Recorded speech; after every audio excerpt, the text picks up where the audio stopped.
Nous peuplerons ton sol et nous assurerons ta grandeur. Messieurs et dames, bonjour. Ça dépend l'heure à laquelle Oyobino Bozali ko landa biso toyeli susu liboso yabitando pour na kopesa bino information oyo ezali vraiment ko préoccupé bino l'actualité ezali dominé na présence ya Kabila oyo azali penza ko lever option ya ko récupérer pouvoir naie, mais yambala oyo Kabila pense que Congo ezali lipa oyo batikeliye à tout prix esengeli azonga na bokonzi oyo azoka nesengeza bokonzi na yo na ba information ezali koleka azobetra tosala lobi jamais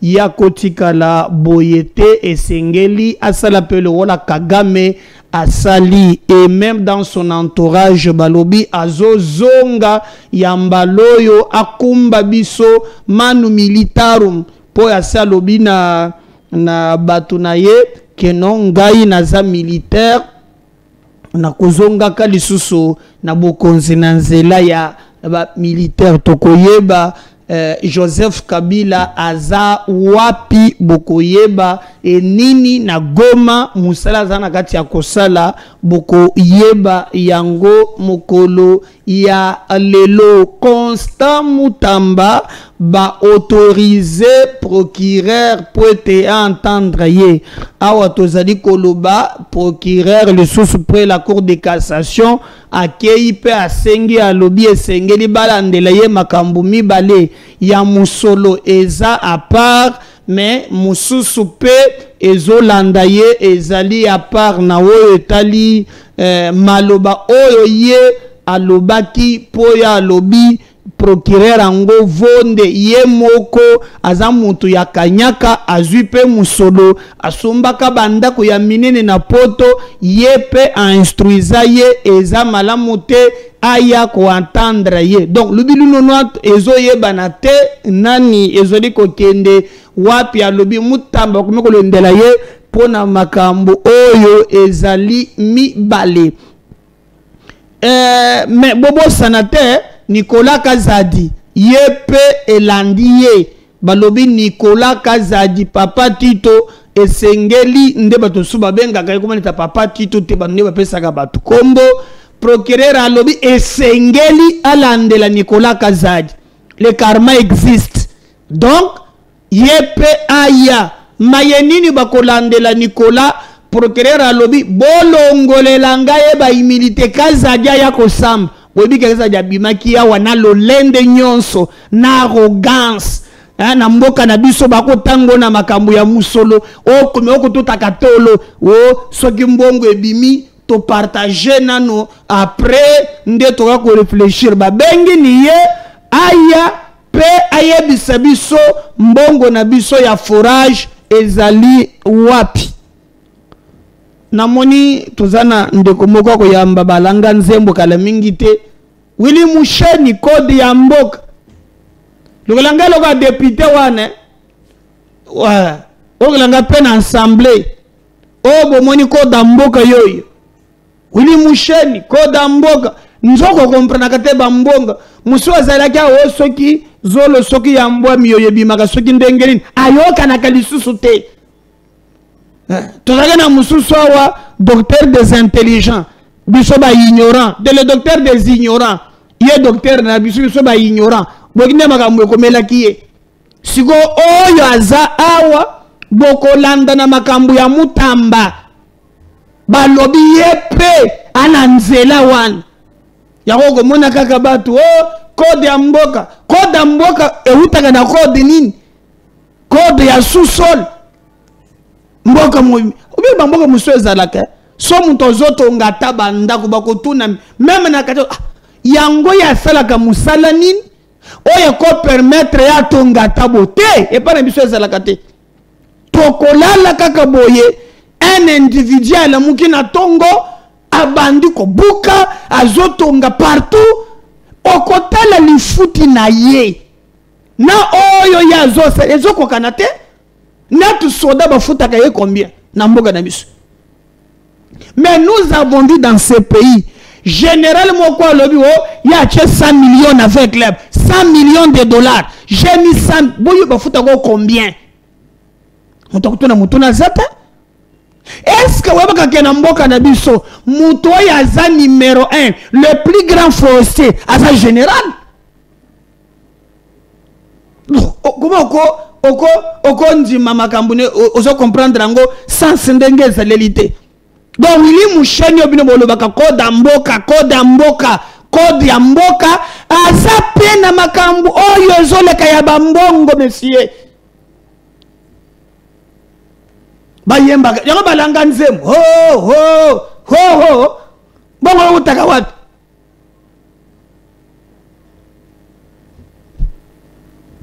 Code mboka toga na peut-être na ba information de nous comme ba yibisinga o même trésor loi o joueur na bisoto lingao yepe ni ko mona mbongo tende ba yibisinga akena Brazzaville ndena yoki Santos azodo bawo o epa bendaki yako na bale bazo bende nazalaki na 20 mains s'il vous plaît te budjije bujimbu na lobi na monaki ba image o balakisaki ya martyr na kendaki na 20 mains kotala match somo solo stade Koufi na tuni ba ebisingai Didier Bujimbu alongoli ba gestionnaire one atie ba oya ye mawa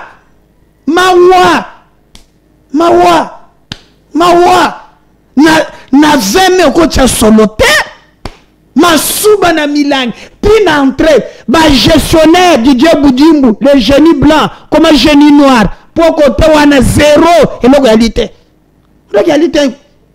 ce qui na 20 mains kocha solo te impossible olongoli ba gestionnaire o teba coopérant mais c'est le président de la République bolande la kapema makambo hein ndela bakamwana bomoneki ya martyr garçon ya kendaki ko filmer kende na 20 mains okolela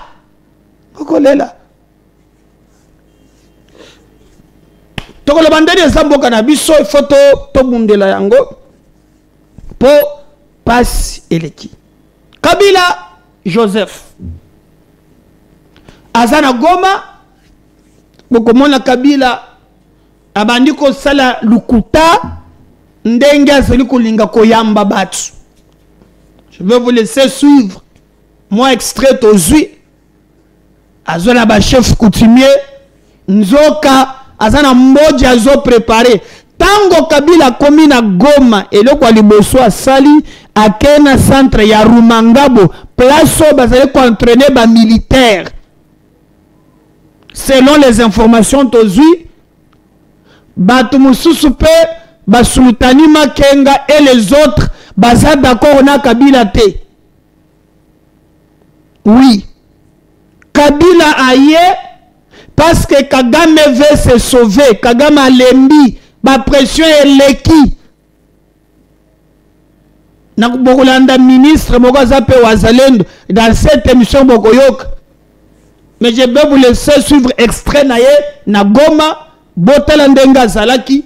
On va revenir juste après. Après avoir rencontré les confessions religieuses à la veille, l'ancien président de la République démocratique du Congo, Joseph Kabila, a poursuivi ses consultations à Goma ce vendredi 30 mai, en recevant une délégation des chefs coutumiers du Nord Kivu. Cette rencontre s'inscrit dans une série d'échanges engagés par l'ancien chef de l'État avec les forces vives du pays, dans une dynamique d'écoute et de dialogue face aux défis actuels que traverse la région. Au passage, vous êtes de plus en plus nombreux à nous suivre sur cette magazine. Nous vous disons merci beaucoup. Les autorités traditionnelles ont salué cette initiative et ont profité de cette occasion pour solliciter la sagesse ainsi que l'expérience politique de Joseph Kabila. Elles lui ont demandé de s'impliquer activement dans les efforts de la recherche de la paix et de la relance du développement local. Quand nous on avait appris qu'il était à Goma, nous nous sommes dit tout le monde était curieux de voir l'ancien président, le président honoraire, Joseph Kabila, se trouver dans cette lieu, de savoir pourquoi il est venu, qu'est-ce qu'il voulait faire. Il nous a invités, nous sommes arrivés, et on vient d'avoir des entretiens avec eux. Qu'est-ce que vous venez de parler, peut-être, qu'est-ce que vous avez proposé pour la paix? Bon, nous, on n'a rien proposé, mais plutôt, nous l'avons attendu, ce qu'il va nous dire, ce qu'il nous a dit. Et il nous a dit qu'il est venu ici, c'est pour la paix. Et or, nous, notre préoccupation, effectivement, c'est la paix. Même nos populations, ils voudraient avoir cette paix. Et toute personne qui s'implique dans cette logique-là, nous, en tant que chef coutumier, c'est notre grand souci et notre grand souhait. Après avoir... Je crois que, comme Nabisali Bineza Biloko, il y a système, il y a l'Ubilu 90, parce que selon les informations, c'est Joseph Kabila, Moutouazali copiloté, apparemment, Bazali Koyoka Nate, Penza Penananga. Parce que selon Bokolanda, un ministre, Nanga a commis à un certain moment, a comme président, il y a M23. Alors Kabila lui a dit non, non, yo souka juste un coordonnateur, mais président Ezangai parce que calcule na bango bakanisaki ke tango bakokoma na kalemi nde Kabila akobima. Mais bamoni ke umeli stratégie bâtie en place ezo simbate. Selon les informations tozui Kabila a trois options. Première option ezali ya kokoma na Kinshasa. Donc ndenge basala na 97 bayena manduki bazobomaka ba congolais ti aye a récupérer pouvoir oyo tata na ye atikela ye Congo eza bilanga na bango. Selon le temps basele ba calcul bayo komona que ça difficile ba atteindre objectif one. Deuxième option ba tie ezali maintenant ça ya balkanisation, c'est-à-dire yango mone kabelo le baki que non na kozonga na Goma na partie orientale. Donc, cause les Grands Nord, Nord et Sud Kivu, hein, province orientale, ayepe annexango na Katanga. Donc, et comme il peut mboka à part, oye à cause de la président. Vous voyez, selon calcul, oyo ye Kabila azali kotia en place deuxième plan naye. Troisième plan au cas où a échoué. Ndako entamé maintenant troisième plan où cause la zo senga ya dialogue pour te basa la formule ya 1+4. Yango monaki na discours na ye abetaki formule ya Sun City. Donc vérité yango wan.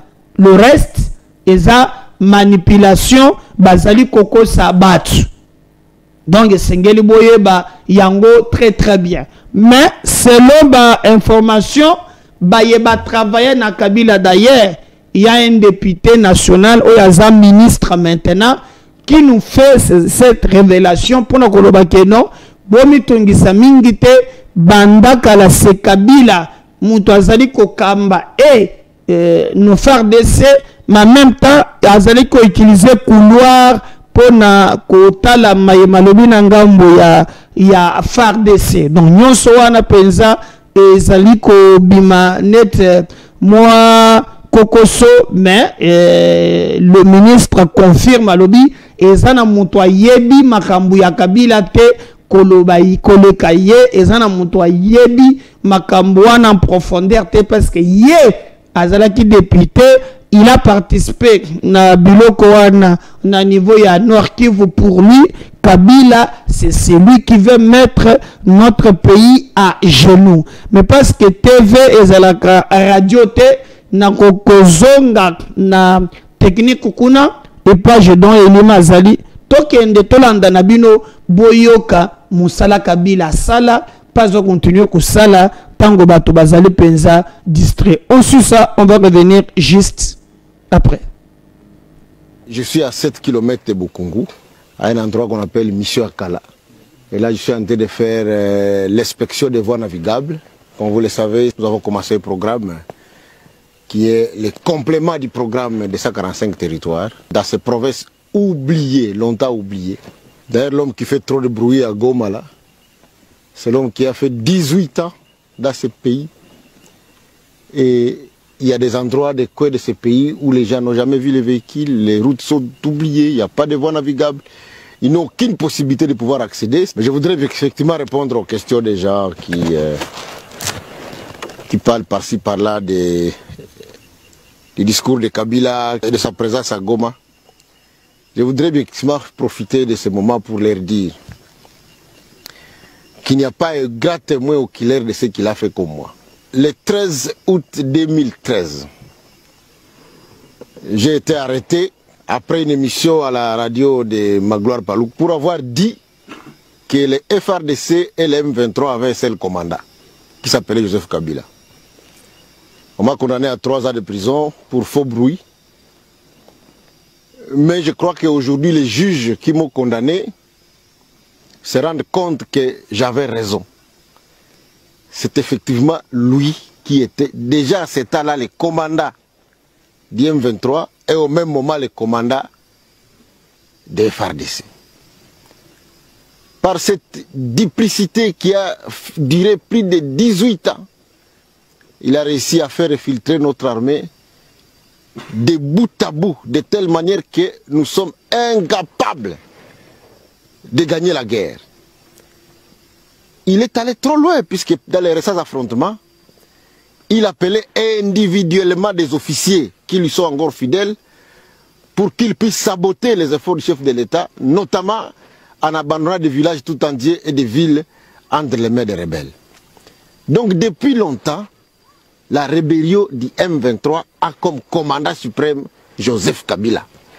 Et d'ailleurs, par mes renseignements, j'avais appris que Nanga voulait devenir président de l'AFC. Kabila a dit non, non, tu ne peux pas devenir président, tu vas être seulement coordonnateur. Puisque quand il aura pris Kalemi, moi-même le président, je viendrai pour prendre ma place. En fait, depuis que cette guerre a commencé, il n'y a que lui qui la commande, il n'y a que lui qui la finance. On ne peut pas cacher des choses. Les chefs de l'État, à les nommer, les gens avaient dit qu'ils n'avaient pas raison, mais aujourd'hui, les faits nous donnent raison. Il est allé à Goma pour prendre lui-même le commandement de cette guerre et il a un seul objectif, il veut à tout prix prendre le Katanga et s'arrêter au Katanga puisqu'il est passionné depuis trop longtemps par l'idée de la balkanisation. Mais c'est très triste, c'est très triste. Je voudrais aussi d'ailleurs, pour ceux qui ne le savent pas, toutes ces fameuses guerres qu'il a soi-disant menées contre l'M23, elles n'ont jamais été menées.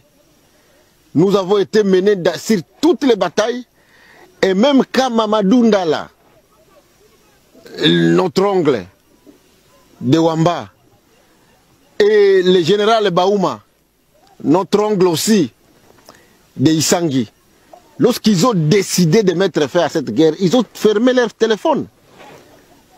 Kabila ne savait pas les atteindre. Mais à la fin, vous savez ce qu'il en a fait. Il a tué Mamadou Ndala, il a tué aussi le général Baouma. Et aujourd'hui, lorsqu'il parle du Congo oriental, vouloir se porter-parole de Baswahili, je voudrais bien vous dire que lui n'a jamais été porte-parole de Baswahili. Il n'est pas digne de l'être. Mamadou Ndala c'était Mousswahili. Baouma l'était aussi. Et même lorsque Katumbi a voulu devenir candidat président de la République, qui l'a empêché de devenir candidat? C'est lui-même. C'est pour vous dire qu'il ne peut pas prétendre que c'est lui qui est le porte-parole de Baswahili. Je voudrais d'ailleurs à cette occasion demander à mon frère Mboussa Nyamwisi que nous ici, nous sommes un peuple noble, un peuple respectable et un peuple respecté. Je sais qu'il n'est pas encore allé trop loin.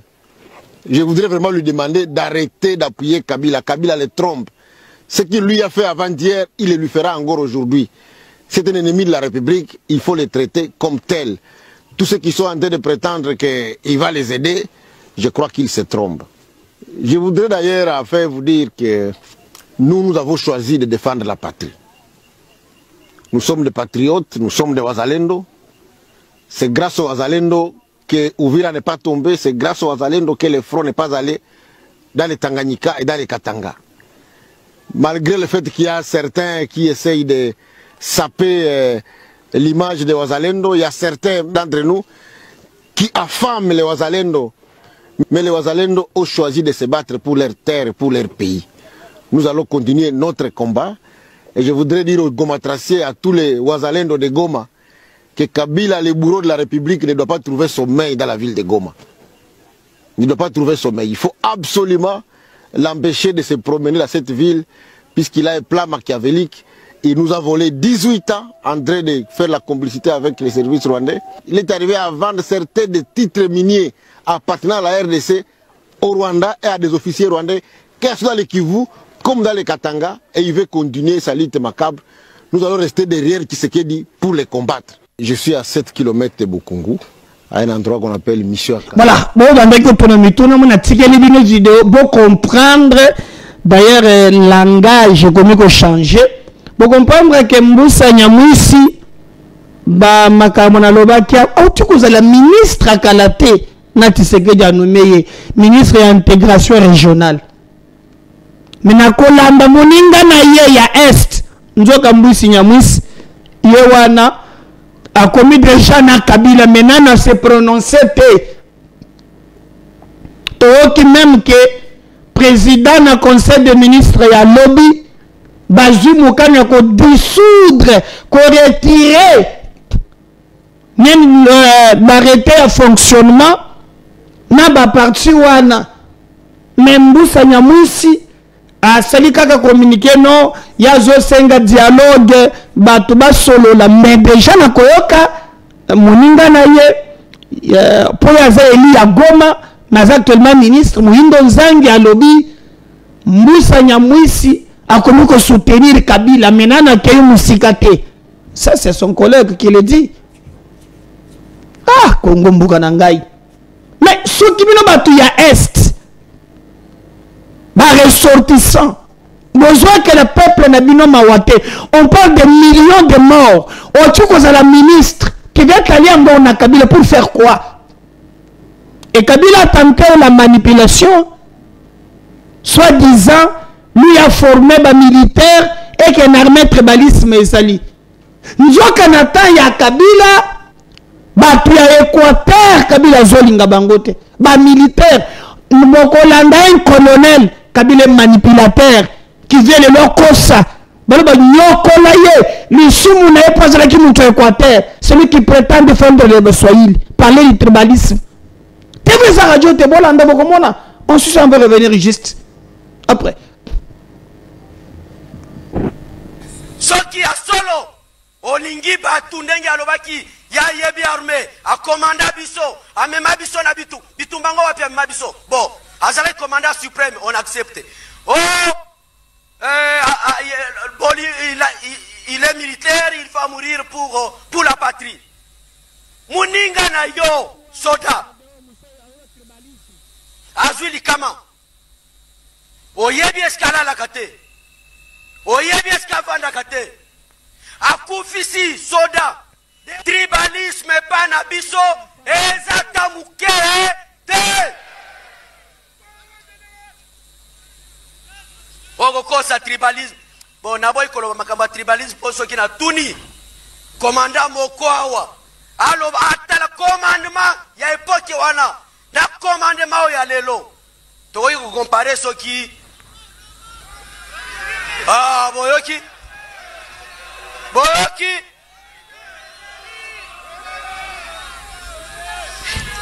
colonel biliko oyo boza komona na expérience na ye il a été traîné le colamboi na baréunion mosusu il ne pouvait pas parce que tout simplement aza mutu équateur ye wana aza wana lelo oza commandant régiment. Vous voyez la loyauté comment ça paye. Continuez comme ça la loyauté, ça côté paye, bano baza simana yo. Wana ezali point. Ya malonga po bino boyoka, vous comprendre que politicien, azakaka, politicien.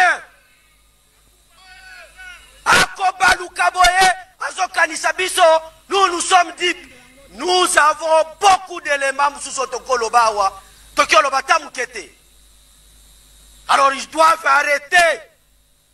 Il y a un message surtout établi défense en Pocanabiso, sécurité en Pocanabiso. Mais question de tribalisme pas nabiso, ezatamuke te. Okokosa tribalisme. Bon, naboy koloba makamba tribalisme pour ceux qui na tuni. Commandant Mokoawa. Alors, atala commandement, ya époque wana. Na commandement ya lelo.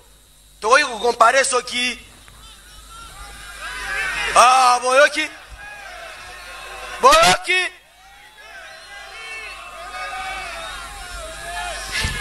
Colonel Biliko yobosa komona na expérience na ye. Il a été traîné. Le Colombois, Nabarenio Moussous, il ne pouvait pas, parce que tout simplement, Zamouto Équateur. Yewana, Azawana. Les Loza commandent un régiment. Vous voyez la loyauté, comment ça paye. Continuez comme ça, la loyauté, ça côté, Bano Baza Simanayo. Wana ezali point ya malonga po bino boyoka vous comprendre que politicien azakaka politicien akobaluka boye azokanisa biso nous sommes dit nous avons beaucoup d'éléments sous Tokolobawa Tokoloba tamukete. Alors ils doivent arrêter. Il y a un message surtout établi défense en Pocanabiso, sécurité en Pocanabiso. Mais question à tribal. Là, je crois qu'on est bolandi parce que tribal soyili armée, wazaba militaire et ba kotalisaka nana za tribaliste. Kotoyo azana Kagame, koto il vous manipule, alinga même loko moko ezali ya mabe pour nous diviser. Tu sais qu'il peut commettre des erreurs. À Kambi, 100% malamouté, il y a des choses qu'on lui reprochait. Mais nous avons opté, moyen Yakobengela Bakonzi na pouvoir, c'est la démocratie. Botiga Tshisekedi a salamanda na ye, auto komona kezamabe, mususo ya un programme, pas versé, makela ya ba innocent, na manipulation. Kabila dit que non, il a commandé, il va mourir pour l'armée. C'est ce qu'il laisse rencontrer aux gens. Que non, il y a Ndenga Zawana, Abundi, Aza militaire qui n'a Zalaki, n'a prêtaki serment, Pena Koku Fakaka, Pona serment, on n'a prêtaki. Mais ce n'est pas le cas. Nous avons cessé, Bazotindaka, ba message, Pona Koluka, démobiliser nos forces armées. Et il nous fait Namutu Naye à faire revivre Bisso scène Otomona Kana 97. D'ailleurs, quand vous regardez Koya Naye na Goma, Bachelie Moïse Nyarugabu, Bachelie Nyarugabu, Oyo Azalaki toujours secrétaire Yamouze Laurent Désiré Kabila, Yende Bachelie peut secrétaire. Vous ne comprenez pas quelque chose. Moïse Nyarugabu, ye mutu azalaka na muze, tango muze azalaki parsec na ye. Kabila revient na Goma. Papa Lukelanga ba photo segozwango. Kabila revient na Goma, bakangaki na bananga.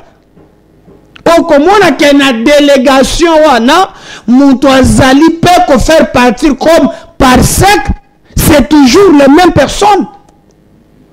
Vous voulez qu'on vous parle na monokonini pour vous dire que mboka na biso bazolungande babotola baboma basasa mboka na biso. Et c'est là bazali ko profiter na ba congolais oyo bazaba inconscient. Oyo bazokanda que le pouvoir se limite na ba besoin na bango. Ba jouir Mais bon, quand la passe, ya ba Congolais, c'est regrettable, bande konangai. Regrettable.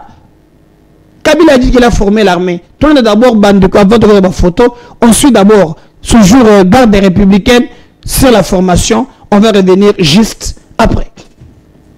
Soki a solo, olingi batundenge alobaki ya yebi armée, a commanda biso, a mema biso na bitu, bitumbango wapi a mema biso. Bon, azale commandant suprême, on accepte. Oh, il est militaire, il va mourir pour la patrie. Muninga na yo, soda. Azuli kama. Oyebi eskala la kate. Oyebi eskavanda kate. Akufisi soda. De oklade bakufao. Eski atiata lokolomo kwawa. Pona ya kokompatir na biso.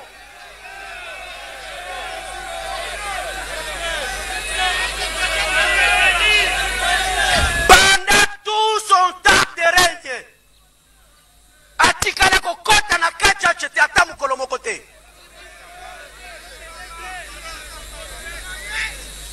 Alors, soki oyeko talanga na matanga te.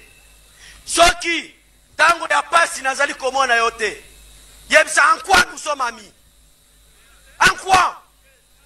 En quoi okoloba yo papa nanga biso tozali na souffrance oye di. On doit arrêter avec les mensonges. Alors, nga nazali koloba na bino boy. Bosa la choix. Et je suis en train de vous dire en renouvelant mon serment devant ces drapeaux, que nous avons la mission de défendre jusqu'au sacrifice suprême, parce que ça représente notre pays. Yo soko ba discours wana po ba somba yo etali yo okozonga ndenge tozalaka. Et d'ailleurs ça reste à vérifier soko kozonga kuna parce que oza nesko kolekela te. Je suis en train de vous avertir, en commençant par moi-même, une mise en garde sévère. Na soldat oyager akoyoka ba discours ya ndenge wana. Parce que la garde républicaine ne trahira jamais. Je vous mets en garde, peu importe ton grade. Peu importe la fonction que tu occupes ou tu assumes, on va te traîner. Et puis caporal ndia ko s'occuper kutu na yo.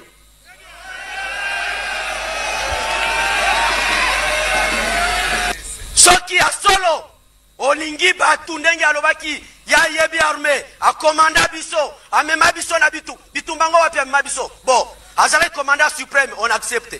Oh, il est militaire. Voilà. Ok. Namoni ba PMP tomboki ya ba police militaire. Bango ba lobby comme yo kabilo komi koloba o bisonde ba sinayo. Police militaire bino pe bolobi nini? Kabilo lobby ga format ki bino azoya. Bino bolobi nini? Peuple azolando. Toyoki. Il va mourir pour la patrie. Muninga na yo, soda. Azuli kama. Oyebi eskala la kate. Oyebi eskavanda kate. Akufisi, soda. De oklade bakufao. Eski atiata lokolomo kwawa. Pona ya kokompatir na biso.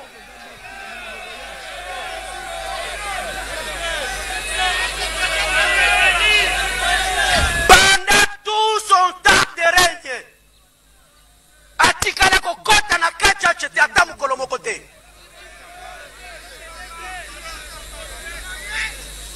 Alors soki oyeko talanga na matanga te. Soki tango ya pasi nazali komona yo te. Yebisa en quoi nous sommes amis? En quoi? En quoi okoloba yo papa nanga biso tozali na souffrance oye. On doit arrêter avec les mensonges. Voilà. J'espère que on a bolandi, bomoni comment. Je crois il est mal bapé mais ekoyape parce que l'armée bisika nyonso bato bazali koloba. Mais je vous disais bande konangai, quand Mouzé Laurent Désiré Kabila aye na ba Rwandais bacheli ye mutu moko wazalaki soki neve ya Kagame Moïse soki Murugabo botala je dois moyen circuler ngande bosala ganezate so botali Kikaya otali Kabila muto ya landi Kabila ya misatu kombo na ye celui qui était Moïse azalaki député sénateur awa celui qui était le parsec ya Mouzé Laurent Désiré Kabila bato aliboso tango Mouzé alobi ke non ye alingi abimana buumbu ya ba Rwandais bato balongwa ke pa Mouzé liboso bakei ko sala RCD avec Azaria Soubero Yewan. Et après quelques jours, Ndetoyokaka Baboma Mouzé. Celui qui était, Yango Nako Rejenako, Nako Zongela, Julien Paloukou, est-ce qu'il est le fils de Mouzé? Est-ce que Kabila est le fils de Mouzé? Parce que Moutou a fandi na ye pemben. Ndebatu en tout cas na ba information est belé. 32 bazo sek. Oyo gouverneur wa zolo bao Kabila ye ko renforcer kaka légitimité na biso tokozala na ye guerre oyo soki SNDP ba musuba Yoshua mais biso ya mbalo toko Yoshua te totikali Kabila ye ko renforcer totikala libela. Donc ndebo zo mona kuna Kabila soki azalaki mo o bozo mona yewan bo mona o patience Saïba Kabila yewana botala ya yazana katikati wana celui qui était le parsec ya Mouzé vient donc me peut secrétaire me peut parsec ya Kabila bo fongola miso mboka na biso ezokende na ndenge ya mabe on ne peut pas totika mboka na biso tokoza na ba divergence. Je comprends, mais on ne peut pas vendre notre pays. Toko teka mboka na biso te. Bande konangai. Bande konamisa bazo kufa. Et tango na yoki même Muindo Nzangi kolobela ke Kabila l'autre c'est qui ministre na biso ya kala, hein, il y a intégreur général alingi pe Moussa Nyamwisi alinga rejoindre Kabila nan batora basaka moya bande côté.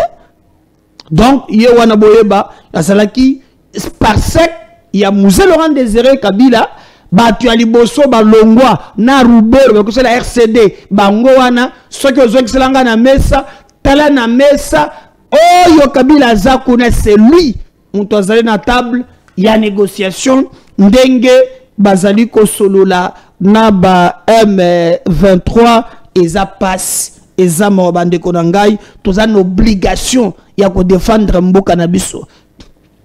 Cette entreprise dit mal jusqu'à quand toko tikalaka ba wumbu ya bato jusqu'à quand toko s'assimete poto défendre intégrité territoriale ya mboka na biso au lieu tomitika manipuler na babomi ya Congo baye bazali ko sala mabe na mboka na biso baye bazali ko yokela biso mawa ata mukete. Donc il est grand temps, alors grand temps to défendre mboka na biso ndenge elongo bani. Donc Kabila zali kuna attendons voir mes partis na ye politique ezali ya boye baki na conseil des ministres balobi ezala parti na ye ezala ya Diongo ezala ya Nanga ba parti politique nyonso wana bazo retirer bango arrêter na bango ya fonctionnement ba exercer de société lokola parti démocratique